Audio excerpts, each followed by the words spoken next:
जंगल की घनी छांव में सबसे ऊंचे पीपल के पेड़ पर एक ऐसा तोता रहता था जैसा किसी ने कभी देखा ना हो, न सुना हो। उसका नाम था हरक्यूलिस। ये कोई छोटा मोटा तोता नहीं था, बल्कि एक महातोता था। उसका आकार इतना विशाल था कि जब वो अपने पंख फैलाकर उड़ान भरता तो लगता मानो आसमान में हरे रंग का कोई बादल तैर रहा हो।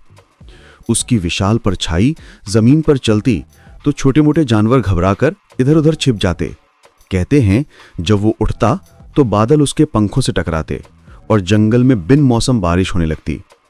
उसकी चोंच सूरज की रोशनी में सोने की तरह चमकती थी, इतनी पैनी और मजबूत कि वो एक ही वार में मोटे से मोटे पेड़ की टहनी को काट सकता था।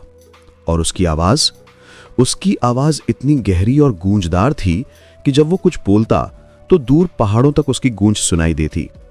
उसकी पुकार सुनकर जंगल में एक अजीब सी शांति छा जाती। सारे जानवर एक पल के लिए रुककर उसकी आवाज सुनते। लेकिन हरक्यूलिस सिर्फ अपने आकार की वजह से खास नहीं था। उसकी सबसे बड़ी खूबी थी उसकी सच्चाई। वो बोलता तो था, लेकिन उसके मुंह से सिर्फ और सिर्फ सच निकलता था। झूठ बोलना तो जैसे वो जानता ही नहीं था।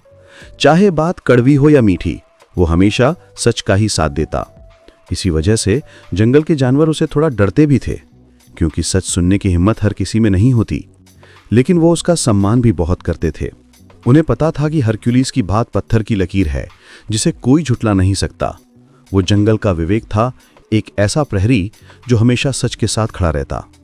एक साल जंगल पर मुसीबतों का पहाड़ टूट पड़ा। मॉनसून ने जैसे जंगल से मुंह ही मोड़ लिया था। महीनों बीत गए, लेकिन आसमान से पानी की एक बूंद तक नहीं गिरी। भयंकर सूखा पड़ गया। जंगल की जान कलकल करती नदियां अब पतली धारियों में सिमट कर रह गई थीं। कहीं कहीं तो बस सूखी रेत ही नजर आती थी। हरे भरे लहलहाते पेड़ मुरझाने लगे, उनके पत्ते पीले पड़कर झड़ रहे थे। टहनियां सूखकर कांटों जैसी हो गई थीं। जमीन में गहरी दरारें पड़ गईं, जैसे धरती प्यास से तड़प रही हो। जानवरों का हाल बेहाल था। पानी की तलाश में वो मीलों भटकते, लेकिन हर तरफ निराशा ही हाथ लगती। हिरणों के झुंड प्यास से हाँफते, बंदर पेड़ों पर सूखे फल ढूंढते और थक हार कर बैठ जाते। हर तरफ एक उदासी और मायूसी का माहौल था। जंगल की चहल पहल जैसे कहीं खो गई थी। इस गंभीर संकट को देखते हुए जंगल के राजा बब्बर शेर ने एक आपातकालीन सभा बुलाई। सारे जानवर अपनी बची कुची ताकत समेटकर सभा में इकट्ठा हुए। शेर ने अपनी भारी आवाज में गर्जना की,